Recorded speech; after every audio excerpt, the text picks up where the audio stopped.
हम अपने क्लास में शामिल हुए हैं। कल की आराधना बहुत अच्छी रही और बड़ी आशीषमय रही। आइए एक बार फिर से हम अपने क्लास में आगे बढ़ेंगे। आप सभी का स्वागत है। चैनल को सब्सक्राइब करिए और आगे सेंड करिए, दूसरों को शेयर करिए ताकि बहुतेरे लोग जो हैं इसमें से सीख सकें। आज हम परमेश्वर के वचन में आगे बढ़ेंगे। उत्पत्ति की किताब और उसका 4 अध्याय का उसका 10वां पद, एकमात्र पद आज एक बहुत ही अच्छा पद है और एकमात्र पद आज हम देखने वाले हैं। उसके बाद में आगे बढ़ेंगे। 10वां पद, उसने कहा, परमेश्वर ने कहा, तूने क्या किया है? तेरे भाई का लहू भूमि से मेरी ओर चिल्ला कर मेरी दुहाई दे रहा है। अब क्योंकि कैन ने हाबिल को मार दिया और उसने उसका लहू बहा दिया, और मैंने पहले कहा कि उसकी पहले हत्या हो गई, और उसके बाद में हम देखते हैं कि परमेश्वर ने उससे कहा कि तेरा भाई का जो लहू है वो चिल्ला कर कह रहा है और मेरी दुहाई दे रहा है। कि दुहाई देने का मतलब समझते हैं? दुहाई देने का मतलब होता है न्याय के लिए चिल्लाना, न्याय के लिए कहना। तो न्याय करने के लिए वो लहू जो बिखरा हुआ है जमीन में, वो क्या कर रहा है? दुहाई दे रहा है कि न्याय किया जाए। कुछ वचन है जिसको हम पढ़ेंगे। निकालिए निर्गमन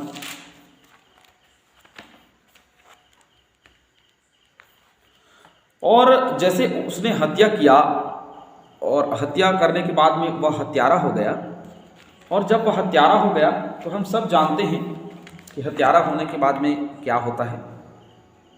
उसको सज़ा मिलती है, दंड मिलता है, ये सारी चीज़ें हैं। निर्गमन 21:12, जो किसी मनुष्य को ऐसा मारे कि वह मर जाए तो वह भी निश्चय मार डाला जाए। न्याय के लिए चिल्ला रहा है। तो न्याय विधान परमेश्वर का यही है, अगर कोई किसी मनुष्य को मार दे तो वह निश्चय वो भी मार डाला जाए।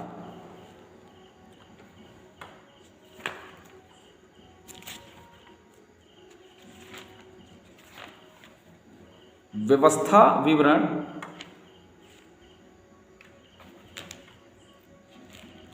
उसका 21, व्यवस्था विवरण 21 का 7 और 9 पद हम देखेंगे।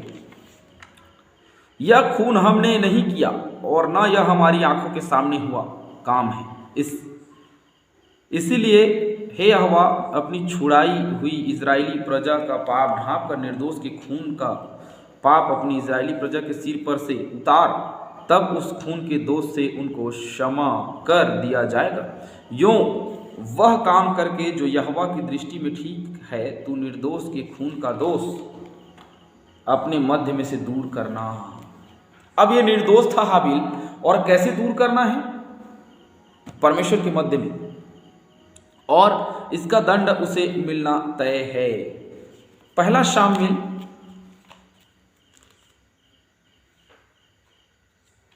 उसका 4:11, जहाँ इस प्रकार लिखा है, और परमेश्वर का संदूक छीन लिया गया और एली के दोनों पुत्र होपनी और पिनहास भी मारे गए। देखिए, वाचा का संदूक जो है उनसे छीन लिया गया और एली के दोनों पुत्र होपनी और पिनहास भी मारे गए। ये हम हत्या के विषय में देख रहे हैं, मर जाने के विषय में देख रहे हैं, मृत्यु के विषय में देख रहे हैं। आगे और देखते चलेंगे। अय्यूब 16:18,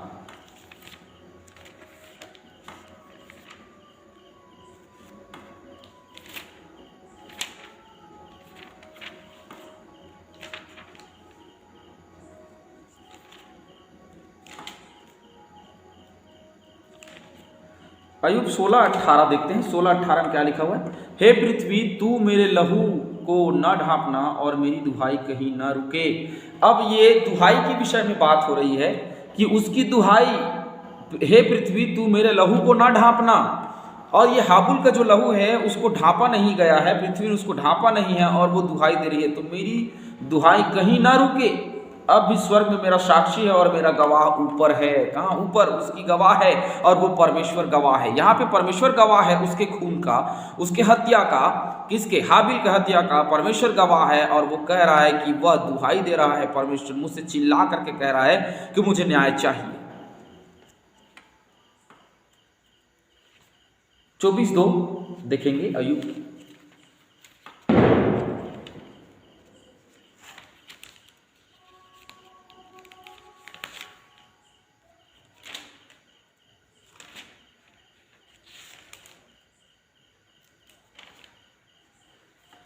कुछ लोग भूमि की सीमा को बढ़ाते और भेड़ बकरियां छीन कर चराते हैं। कौन सा है?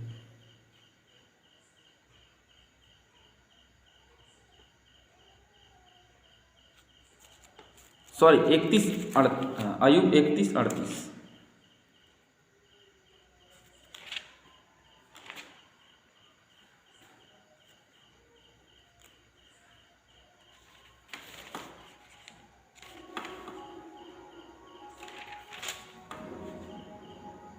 यदि मेरी भूमि मेरे विरुद्ध दुहाई देती हो और उसकी रेघानियां मिलकर रोती हों। भूमि दुहाई दे रही है, रो करके भूमि दिहाई दे रही है। यहाँ पे परमेश्वर अय्यूब की पुस्तक में लिखा है यदि मेरी भूमि मेरे विरुद्ध दुहाई देती हो, है ना। तो देख रहे हैं कि वो कैन के विरुद्ध में गवाही दे रही है। वो भूमि जो है, वो मिट्टी, वो गवाही दे रही है, चिल्ला चिल्ला करके कह रही है और परमेश्वर की दुहाई दे रही कि मेरा न्याय होना चाहिए। भजन 9:12 पढ़ेंगे।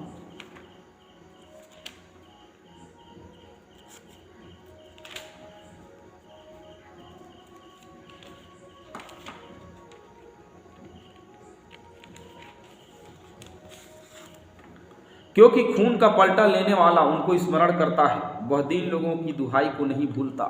अब परमेश्वर जो दीन लोगों की दुहाई को नहीं भूलता, क्योंकि हाबिल जो है वो दीन था, नम्र था और उसकी भेंट जो है वो ग्रहण की गई थी। अब परमेश्वर उसे कैसे भूले, उसके खून का पलटा वो क्यों ना ले, अब वो उसे भूल नहीं सकता, क्योंकि परमेश्वर का वचन यही है कि वह उसको दंड देगा। क्योंकि ये बड़ा अपराध है, उसने हत्या किया है और उसका दंड क्या हमने पढ़ा है कि उसका दंड मृत्यु ही है। जो दूसरे की हत्या करता है वो भी मार डाला जाए। भजन 106 का 38। और अपने निर्दोष बेटियों का लहू बहाया, जिन्हें उन्होंने कनान की मूर्तियों पर बलि किया, इसलिए देश खून से अपवित्र हो गया। अब ये धरती जो परमेश्वर ने पवित्र रूप से बनाया था, अब उस खून के कारण अपवित्र हो गया। पहले तो श्राप मिला ही मिला, उनके मम्मी पापा को, आदम और हवा को श्राप मिला ही मिला। उसके साथ में कैन ने और श्राप कमा लिया। और मृत्यु जो इस जगत में अभी तक नहीं थी, अब क्योंकि मृत्यु का श्राप तो था ही उनको कि, और वो पहली मृत्यु हम हाबिल के रूप में देख रहे हैं, और पहला हत्या भी और हत्यारा भी, हत्यारा के रूप में कैन को देख रहे हैं और हत्या के रूप में हम हाबिल की हत्या को यहाँ पे देखते हैं। नए नियम में आएंगे।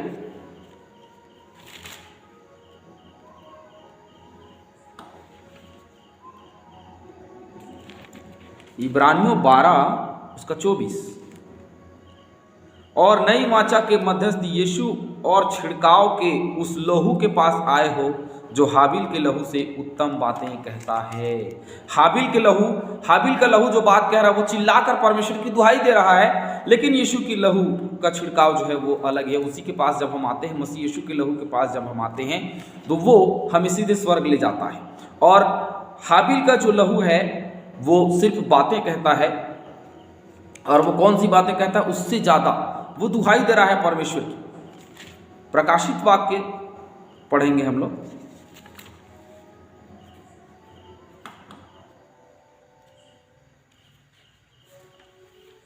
प्रकाशित वाक्य 6 उसका 9-10। जब उसने 5वां मोहर खोली तो मैंने वेदी के नीचे उनके प्राणों को देखा, जो परमेश्वर के वचन के कारण और उस गवाही के कारण जो उन्होंने दी थी वध किए गए थे। उन्होंने बड़े शब्द से पुकार कर कहा, हे स्वामी, हे पवित्र और सत्य, तू कब तक न्याय न करेगा। दुहाई देना, तू कब तक न्याय नहीं करेगा। मेरा लहू, आज भी वो लहू दुहाई दे रहा है कि कैन ने लहू बहाया है किसका, हाबिल का, और वो दुहाई दे रहा है कि क्या कर, तू इसका न्याय कर। और अंत में ऐसे ही होगा, अंत में ऐसे ही होगा कि वो दुहाई देंगे। उन्होंने बड़े शब्द से पुकार कर कहा, हे स्वामी, हे पवित्र और सत्य, तू कब तक न्याय ना करेगा और पृथ्वी के रहने वालों से हमारे लहू का बदला कब तक ना लेगा। अब लहू का बदला लेना है, दुहाई दिया जा रहा है कि कब तक पृथ्वी में रहने वाले लोगों से, कैन से, तू मेरे लहू का बदला नहीं लेगा। लेना पड़ेगा तुझे। क्यों? क्योंकि उसने हत्या किया है। किसका? हाबिल का।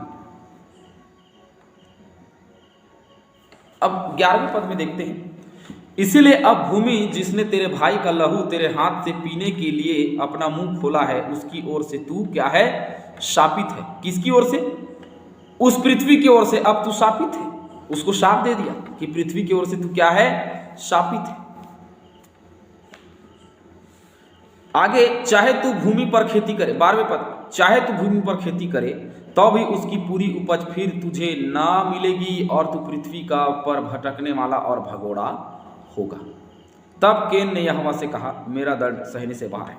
तो 12 पद तक हम देख रहे हैं, चाहे तू भूमि पर खेती करे तो भी उसकी पूरी उपज फिर तुझे ना मिलेगी और तू पृथ्वी पर भटकने वाला और भगोड़ा होगा। ये दंड परमेश्वर ने दिया क्योंकि दुहाई है, दुहाई कर रखी।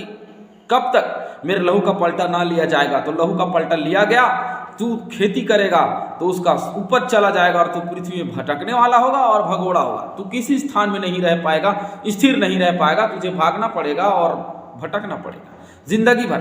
तो कैन भटकता रहा, भागता रहा।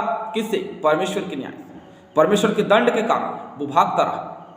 क्यों? क्योंकि हाबिल के लहू जो पृथ्वी पर बहा है, उस पृथ्वी पे गिरा है, उस पृथ्वी ने उसे सोख लिया है।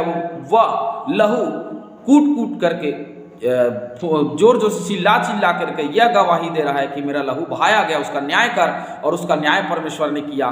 कैन को श्राप दिया और पृथ्वी की उपज में भी श्राप दिया, तू उपजाएगा लेकिन बहुत थोड़ा होगा। और यह भी श्राप दिया कि तू भटकने वाला होगा और भगोड़ा होगा। ये श्राप मिला। जब कभी भी हम शिक्षा देते हैं तो इसकी शिक्षा होनी चाहिए, हर एक हत्या करने वाला हमेशा भागने वाला, भगोड़ा होता है, भटकने वाला होता है। उसकी जिंदगी में कभी स्थिरता नहीं होती। चाहे वो मर्डरर हो, चाहे गैंगस्टर हो, चाहे कोई भी हो, वो भटकता रहेगा, वो भागता रहेगा, पुलिस से बच बच के भागता रहेगा। उसको भागना पड़ेगा क्योंकि परमेश्वर ने श्राप दिया है। कैन जैसे लोगों को यह श्राप मिला हुआ है, उन्हें भटकना पड़ेगा। आप सभी को जय मसीह की। परमेश्वर आप सभी को बहुत ऐसे आशीष दे। आज का दिन आप सभी के लिए आशीष का कारण हो।